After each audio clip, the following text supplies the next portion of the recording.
समझ नहीं आ रहा अपने सैलरी इंक्रीमेंट का क्या करूं। बेटा इतना क्या सोच रहा है? अपने म्यूचुअल फंड्स के एसआईपी का टॉप अप करा ले। This is the right time. क्या समझ में नहीं आया? बेटा इतना क्या सोच रहा है? अपने म्यूचुअल फंड्स का एसआईपी टॉप अप करा ले। This is the right time. आप समझा?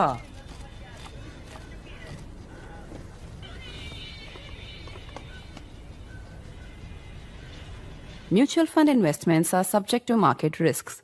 Read all scheme-related documents carefully.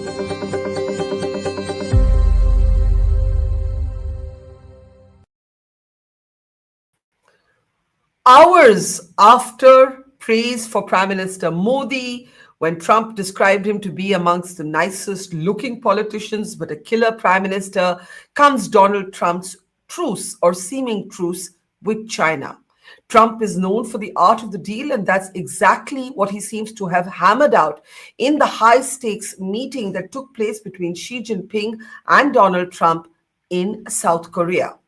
Describing and scoring the meeting later, Trump said it was quote-unquote amazing. Asked to rate it on a score of 0 to 10, he said he would rate it to be 12 out of 10.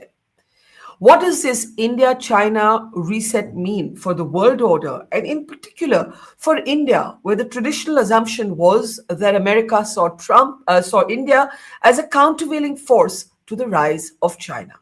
I'm Barkha. You're with the Mojo Story. On the program today, we look at the larger implications for a changing world order on the deal that has been struck between Donald Trump and Xi Jinping. Trump certainly seemed to be the more effusive leader of the two, at least going by body language and the statements that were made. In concrete terms, there was a one-year rare earths deal. There was a significant cut in tariffs on fentanyl, and there was the slashing of tariffs to 47%. Trump went home saying that it was an amazing success, his meeting with Xi Jinping. This just a day after he called Prime Minister Modi a killer prime minister, the nicest looking leader, high praise, talking about a trade deal that has not yet been completed between India and the United States. The MEA today said it was still examining the implications of Trump's decision to sanction Russian oil firms, but that India's decision on where it bought oil would remain guided by consumer interest for its citizens. How do we understand what's happening? An actual long-lasting truce between US and China could topple the apple cart in many, many different ways, in ways that will have implications for India's security interests as well. To discuss this, let me introduce our very distinguished panel of experts. Veteran diplomat Ambassador Gurjeet Singh is with us. Welcome to the program, sir. Good to see you. We're also joined by Tavleen Singh, veteran journalist and columnist. Welcome to the program, ma'am. And also joining us is veteran diplomat Ambassador Dileep Sinha. Let's get started with how Trump rated that meeting with Xi Jinping. He gave it a score of 12 out of 10, very Trump-like. Take a look. But overall, I guess on the scale of from 0 to 10, with 10 being the best, I would say the meeting was a 12. Okay, I think it was a 12. I think very importantly, just the whole relationship is very, very important. And I think it was really good. Well, especially coming on the heels of the successful trip. We're in Malaysia. You signed a peace deal for Cambodia and Thailand. Critical mineral deals with all our allies. So many successful meetings. Right? And so many meetings great for our country with literally hundreds of billions, trillions of dollars have come into our country over the last 4 days, represented by this meeting. But trillions of dollars, where Toyota is going to build plants, $10 billion worth of plants. And, I could go over so many different companies coming in. They're pouring money into the United States. All right, so there you have it. Trump being the original practitioner of the art of the deal. I'll start with you, Tavleen, before I bring in the two diplomats. You've always said, let's not take Trump seriously. He doesn't know anything about foreign policy. Well, he seems to be stacking up a reasonable number of deals. He's got some version of a peace pact in Gaza questionable in sustainability and effectiveness, but nevertheless some sort of deal. He's now got some sort of functional deal, a rare earths deal for 1 year with China. Are you beginning to change your mind about Trump? No, I still think that he's not really concerned about geopolitics and all that sort of thing. And I still believe that he's just winging it. You know, he's basically he's just turning the whole thing upside down and doing it his way. Why not? But what worries me about this is what happens to us now? That is a serious worry. That should be a serious worry. We've taken so long with our own deal with the Americans, and now suddenly there's a deal with Xi Jinping. All is well between them. And what happens to us? Where do we figure in all this? I sort of get the feeling that India's falling off the map. Well, India's falling off America's map, maybe, but he just had high praise for Modi just yesterday. He said he was a killer prime minister, tough as nails, nicest looking politician, and we're going to do a trade deal. Oh, listen to me. Did you hear what he said about the field marshal and the prime minister? Yes. I mean, we shouldn't go by, when I say don't take him seriously, it's this kind of thing we shouldn't take seriously. But he certainly had a huge success in Gaza. And, this is good for the world in a way, because, all the supply chain problems, etc., will sort of come down. But I don't think it's very good for us. Where do we stand in all this? I'm not a diplomat. I'm just a hack. But so, maybe the experts can have a better explanation for what's going on. But I think that we're doing something wrong in the way that we are negotiating. I've been saying this to you from the beginning, and I really believe that you need a team going there that is different to the one that's been negotiating so far. Let me bring in Ambassador Dilip Sinha and Ambassador Gurjeet Singh. Dilip Sinha, I'll start with you. Do you agree with Tavleen that this is a worrying development in terms of the fact that there is now a functionality between Washington and Beijing that in conventional strategic terms might reduce India's relevance, at least strategically, to the United States of America? I think this was widely expected. Everybody felt that Trump would be looking to cut a deal with the Chinese. There are a lot of things we don't know. For example, the rare earths deal is just 1 year. Two, Trump ordered a testing of nuclear arms just before he met Xi Jinping. So there's a lot of contradictions that come with Trump. That said, he is going home with some sort of deal. He is going home with a meeting that he scores 12 out of 10. How concerned should we be here in India? And do you agree with Tavleen that it reflects somewhat worryingly on our capacity to not have been able to close a deal so far? Ambassador Sinha. Well, it is certainly a matter of concern for us. I don't think we should underestimate the difficulties that we face in our foreign policy. When you talked about experts and expertise, the diplomacy that I learned was in a different era, and this is a different era now. We are all groping in this Trumpian world. You have a meeting between two leaders and not a word on any global issue. There's no joint statement. In fact, there was no agreement signed. It's only the Chinese readout that talks about some global issues like money laundering and certain other issues like artificial intelligence and pandemics. Trump's statements, both in the aircraft and his social truth post, talk only about the trade deal. Now, here are two world leaders meeting, and they have nothing to talk about except how to reduce tariffs on fentanyl and other things. So this is a different kind of world that we are in, and our diplomacy has to wake up to that we are now living in a world where there is no global order. You have to negotiate bilaterally everything that you are doing. And there are no permanent allies. NATO is in disarray. Our Indo-Pacific, that Quad is in disarray.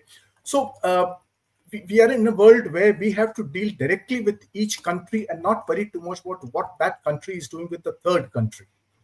So we have to deal with China. We have to balance our trade with China, insist upon China buying more from us. The same with Russia and with America. With America, what's important, as is clear from Trump's posts, is that America only values, at least Trump only values, what our country is buying from him, agricultural products and energy. And two, are they investing in America in areas that he's interested in?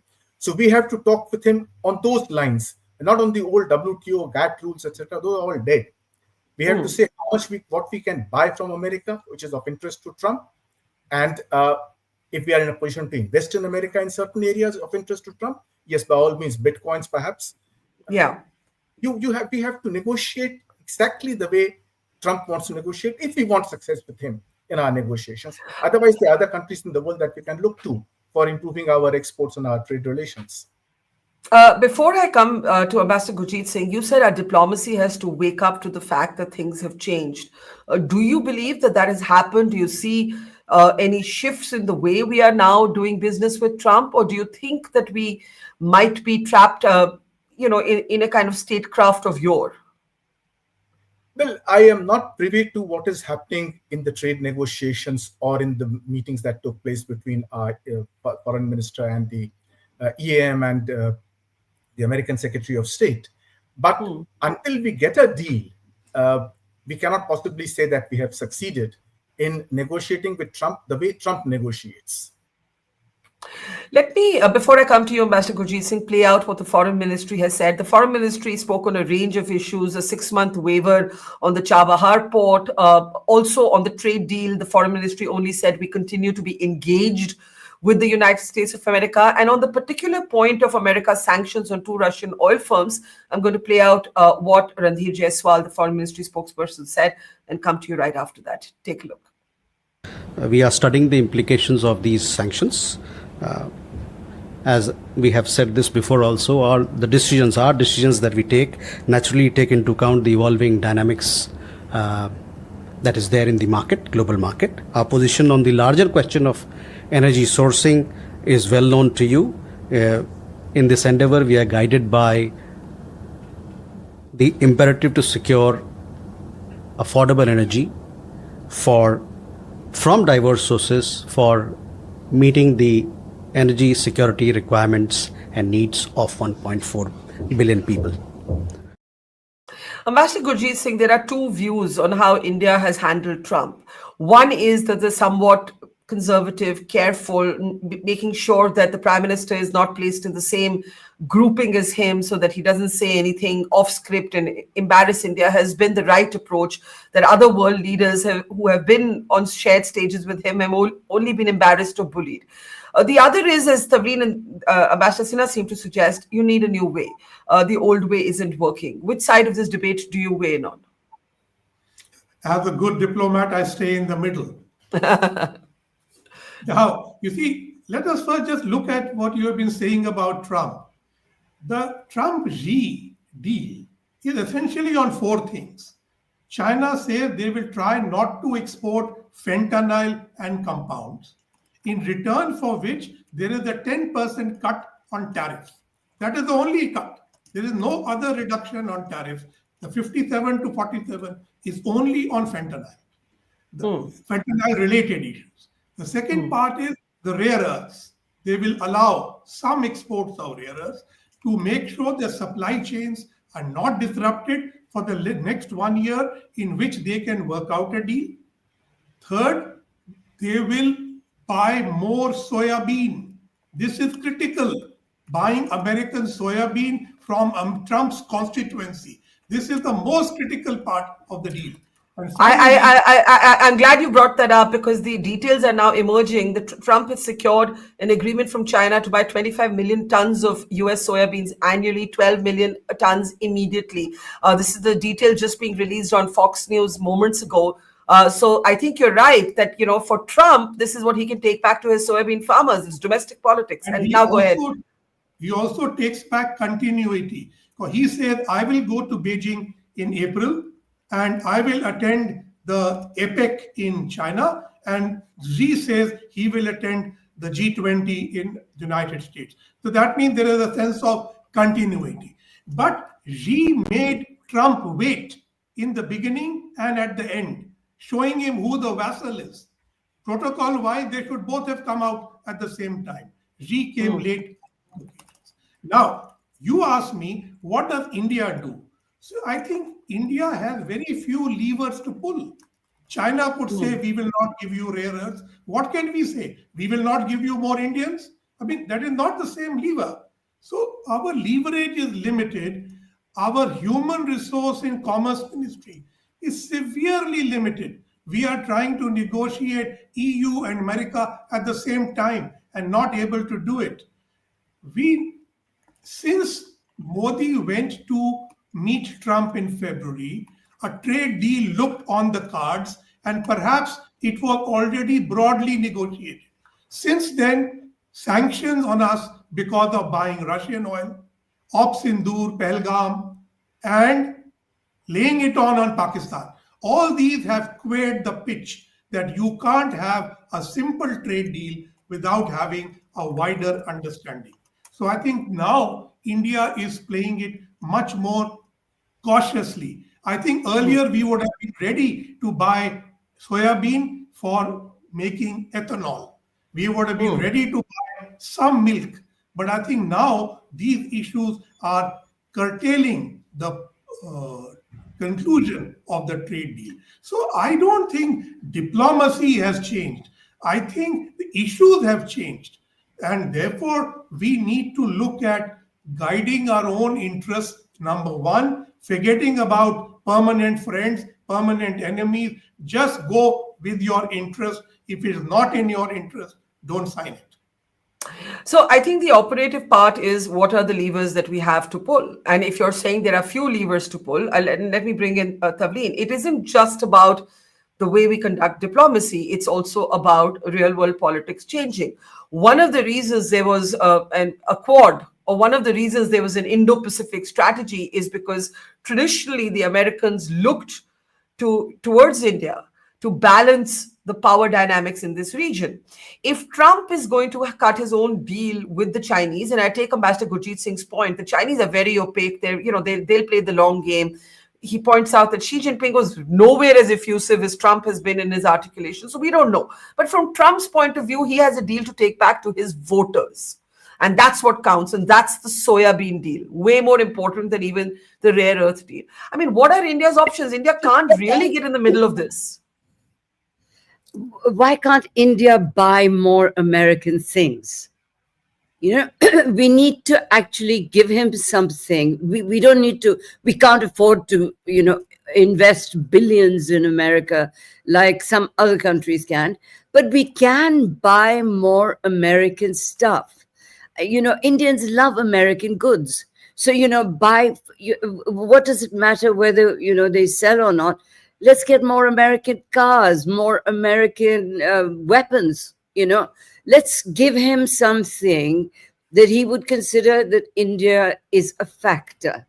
He in Pakistan, what is it? It's some sort of deal on crypto with the Sharifs, and the Trumps. But we don't seem to be getting anywhere because we don't offer anything that he could say, look, India is doing this. We know that he just bullied us over Russian oil, because if Russian oil was the factor, then, China buys much more than we do. And suddenly they're best pals.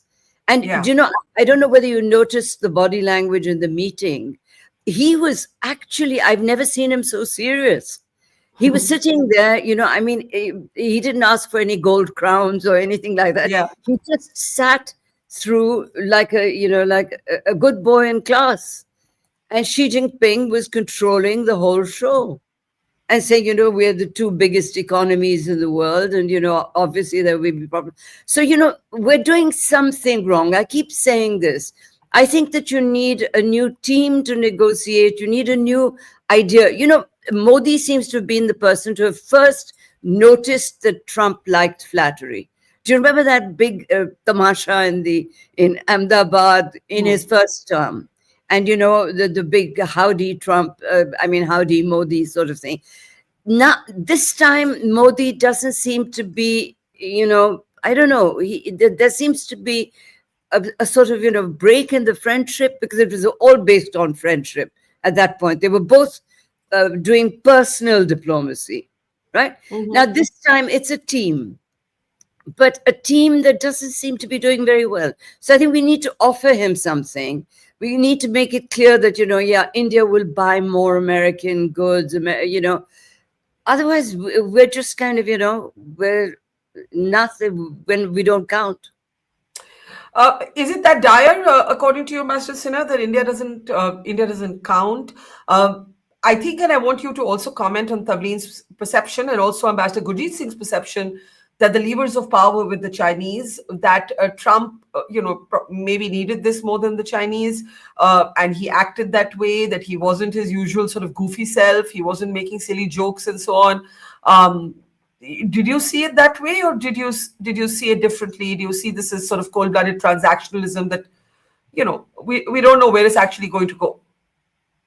No, I think Tavleen has noted very perceptibly that if you look at the body language of the two, and I noticed that also, Xi Jinping doesn't normally smile, but there was a distinct smile on his face. He was much more relaxed. Trump was tense all through, both when they were seated, and as well as when they came out, as what is showing on your screen right now. So that is quite evident that Trump was tense. The other point that Tavleen makes is also very important, that we have to buy more from America. That was the starting point of Trump's complaint against India, that India had a huge surplus against the US.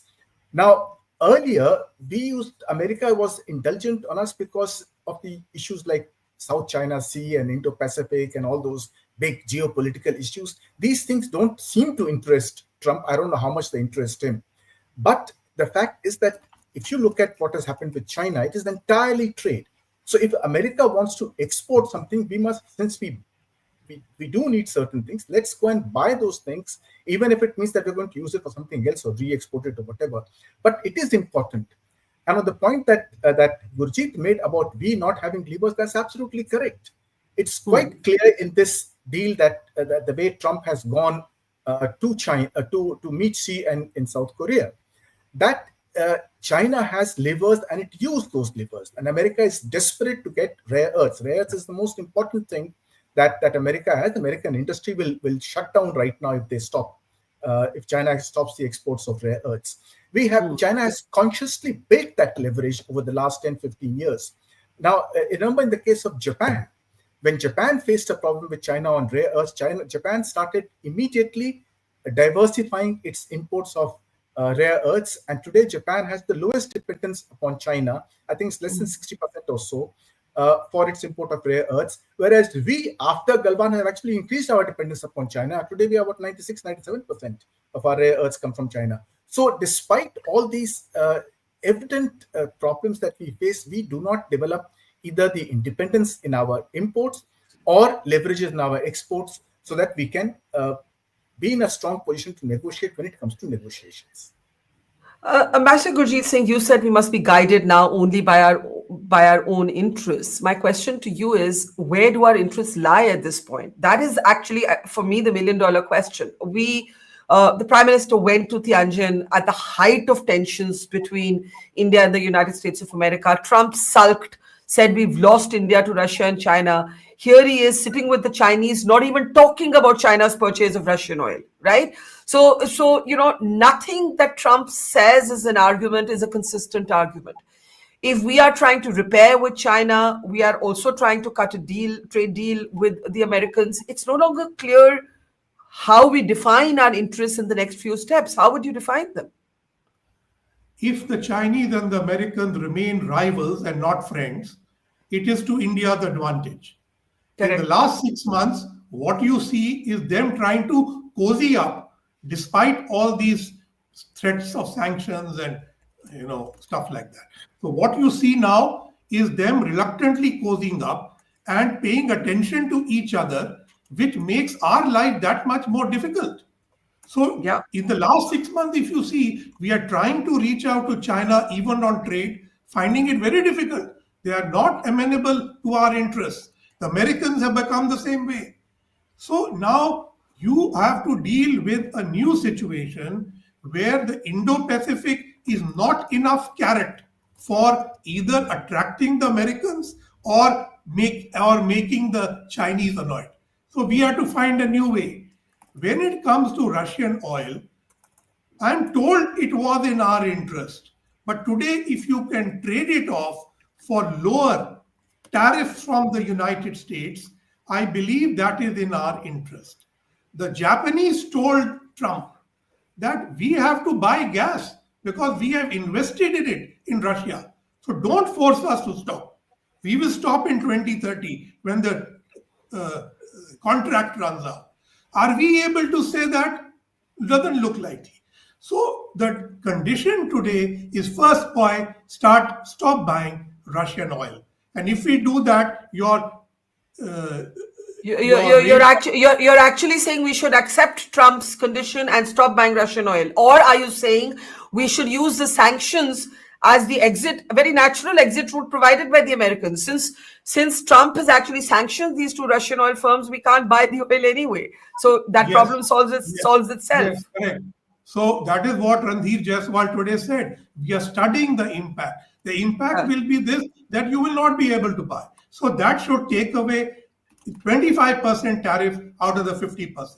Now you have to negotiate the remaining 25% and bring it to 15, 16%. And that is you do what Dilip and Tavleen have said, buy more. Buy more what? Boeing planes, weapons, shale oil. But all that is fine. It raises the figures, doesn't help Trump. Trump wants the Midwest farmer to benefit from the Indian market. And that is where we have to play the game now. Can I ask you, though, very directly, are you saying that we should give up this fight we have taken on the issue of Russian oil? I think the fight is based on pricing, not ideology. And if the discounts become lower, which they are, and then sanctions come in, which makes it difficult for you to buy, there is no ideology in it. It's pure transaction. So you use that lever to get a 25% discount on your tariffs for your exports to the United States. To me, that sounds good transaction. So Ambassador Sinha and Tavleen, I'll come to you, Ambassador Sinha, first. Do you agree? I mean, it would mean giving up some pride. It would mean giving up some assertion on strategic autonomy. I do agree with Ambassador Gurjeet Singh that we've been quite consistent in saying that for us, it's about where we get the best deal for our people. And therefore, it's about pricing. And therefore, there is a way now, actually, ironically, with the sanctions on these two big Russian oil firms, there is a way to extricate yourself without having to make it a fight. Do you agree that this is now necessary if this relationship is still to be salvaged? The other way to look at it is this relationship cannot be salvaged. Well, the American policy is still not very clear to me. Is our buying Russian oil that critical? Or is Trump more keen on we buying soya or corn or something else of the agricultural products? Now, if we can get away by buying more of the things that we need, like Boeing aircraft, some defense equipment, perhaps corn, certainly we can do with. If that solves the problem, by all means, we can go ahead without reducing our import of Russian oil. But if Russian oil comes under sanctions, and two companies have come under sanctions, then of course that route is closed to us, because no Indian company is going to import oil, certainly not Ambani's, from these two companies, and then face sanctions in the US. So that that becomes a decision taken already for us. But I think what's most important is for us to go and look at Trump's constituency and see how we can satisfy that constituency. But how can we? The one public statement that the Prime Minister has made on this issue, if I'm not wrong, probably the only one other than what he said on the floor of the House, is that there are red lines on dairy and agriculture and fishing. He didn't use the phrase Trump tariffs, but he said, even if I have to pay a price for it, I'm ready. But these red lines will not be compromised. So how are we in any position? No government has done it thus far, Ambassador Sinha, to open up agriculture, to open up, the sectors that have traditionally remained closed. It would be political suicide potentially for any government here. Okay, Tavleen isn't agreeing with me, but I'm saying that's that's been the conventional assumptions. Ambassador Sinha, you want to respond quickly and then I'll come to Tavleen? Yes, very quickly. We have $300 billion worth of rice exports to the US. They are grown by our farmers. We have at least $2 billion worth of shrimps that we export to the US. They are also by our farmers. What about them? They will lose out. So we have to balance these interests and see how best we can do that. And this has to be done by our negotiators, taking into account not international rules of GATT, etc. Those are dead. Now we have to look at pure statistics and see which is the best way forward. So, Tavleen, before you respond, one of our audience members says, what makes the seasoned ambassadors and experts think Trump will lift sanctions once India stops buying Russian oil? After Russian oil, Trump will find other areas to economically coerce India to open up agriculture and dairy. Now, if that's where the fight is, flattery isn't going to get us out of this. Tavleen. Okay, listen, I don't understand who are we protecting? The average Indian farmer has nothing to sell in the market. It is I think 10% of the farmers. My brother is a farmer, right? He's considered one of the rich farmers who can produce to sell beyond, to go to the market with it. Stop protecting these guys. They're not that vulnerable. Let them compete. Let them compete. If we can sell shrimps, we should be able to, to sell other produce. We should give the farmers the wherewithal, the infrastructure, the cold chains, and all that. I keep saying that, I've said it before. There's the cold storage chains, etc., need to come in. It's a very complicated thing, but I don't see any policy here. On the one hand, you have the Prime Minister going on about Swadeshi. Okay, if you're going to say Swadeshi, then, we'll stew in your own Swadeshi then. Why should anyone be interested in you? But politically, I take you back to the farmers' agitation. The only time, or maybe one of two times, I think the other time was land acquisition bill. The second time that Modi has taken back something that he's proposed is because of the farmers' agitation. Then too, there was this debate, how many farmers does it really impact? These are the Punjab and Haryana farmers holding other farmers to ransom. But it was politically seen to be costly by the Modi government. Those bills were not in the eyes of the farmers. They were helping Adani rather than the farmers. There was there was nothing in those bills that was new. My brother can sell his produce wherever he wants to. So, what were they doing? What were those bills doing? They didn't open up anything. So, and I actually think that the Indian farmer can compete and would compete very well. Our dairy industry is huge. And, Amul is competing here with what's the Nescafe guys, Nestle. And, they're competing very well. So what are we worried about? I don't see any clear policy, I really don't. And that I think is the most worrying thing of all.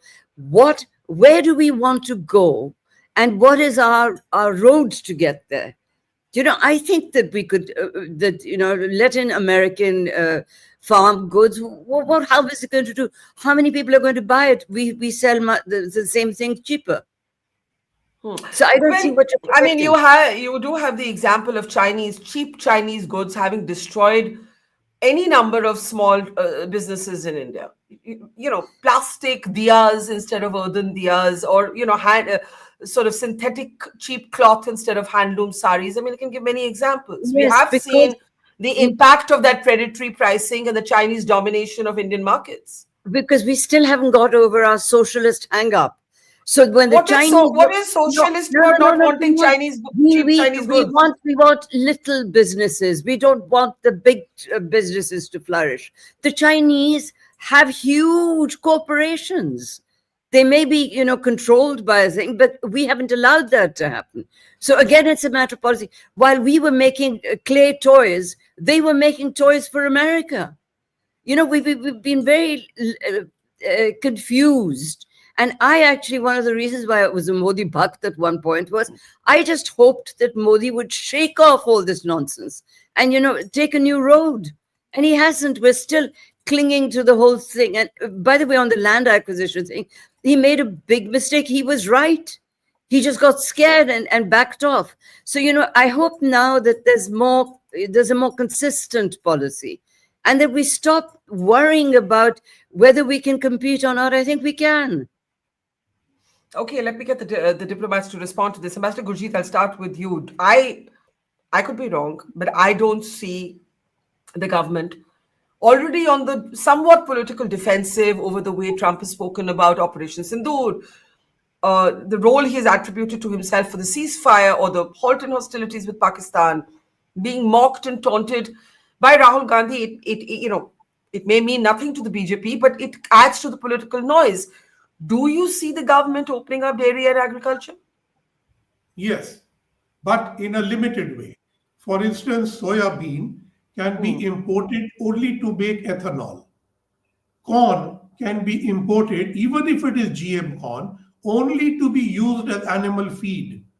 And milk cannot be imported, but milk products can be imported, which don't impact the bottom line of Amul or milk suppliers. So there are ways of doing it.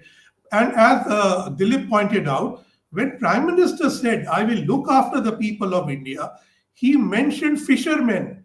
Fishermen are your shrimp farmers. And then there are your rice farmers. There are your mango and fruit vendors, farmers. All this goes to the United States and is suffering 50% tariff. If that tariff comes down, our exports will be restored, and that will look after the organized farming sector in India, whereas the structured imports will not necessarily trouble the Indian soybean farmer or the Indian corn farmer or the Indian Amuls. Let me give the last word to you, Ambassador Sinha. Do you think that this might be the direction in which the negotiations have been moving in? If so, we don't know what the holdup is. Piyush Goyal recently said, we can't negotiate with a gun held to our head. It seems to be one step forward, 2 steps back between India and US almost every day. It's also worth noting that Trump spoke about China using the G2 reference. If this is going to be a G2 world with US and China being the two great powers, that does limit India's strategic impact or influence, at least vis-a-vis the United States of America. So closing words to you. Well, on trade, I think as Gurjit correctly pointed out, now that we do not have to worry about MFN and all the GATT rules of WTO, we can negotiate purely bilaterally with the US with quantitative restrictions on how we import what, essentially to satisfy the Trump lobby over there, and at the same time protecting our interests, because we will not have to extend those same facilities as we had to under GATT rules to other countries. So we can, this has happened in the past also when we used to use quantitative restrictions to ensure that our market was not destroyed, and yet we imported certain things. So that's certainly possible. Now on the G2 business, yes, the world is moving towards G2, but then it is too complex right now for us to worry about whether the G2 will get together or they will be rivals. We have Trump has just said he's going to start nuclear testing. Russia has just tested this nuclear-powered cruise missile, which will be a game changer if it's actually as accurate as it is what he's saying, because he's been saying a lot of things about this. So on this, I don't think we should worry too much about whether America and China are getting together. We have to look at our interests, and we must always remember that there are other countries apart from the big three. One thing that we have found in the last few years is that the big three are behaving actually like rogue states. All three of them, China, Russia, and America. And here we have to start making common cause with countries that are slightly more in the other category, with whom we can make common cause, and both in terms of trade and in terms of strategic interests, see if we can ensure that our interests are also protected. Well, that's quite a note to end on. China, Russia, and America behaving like rogue states. This is the brave new world that at least Aldous Huxley could not have predicted. It is a Trumpian world to a large extent, but again, as has been pointed out, the power dynamics were interesting to see. We see Trump, we access Trump in a more open way than we're able to understand the Chinese. But as has been pointed out, it looked like Trump was the quote-unquote schoolboy with Xi Jinping being the principal. We leave it there. Thank you very much, Ambassador Sinha, Ambassador Gurjit Singh, and Tavleen Singh. Always a pleasure. Thank you to our audience. See you tomorrow. It's great to see you here. Thank you for watching our work. If you haven't subscribed yet, don't forget to click the bell icon and subscribe to Mojo Story and support independent, robust journalism.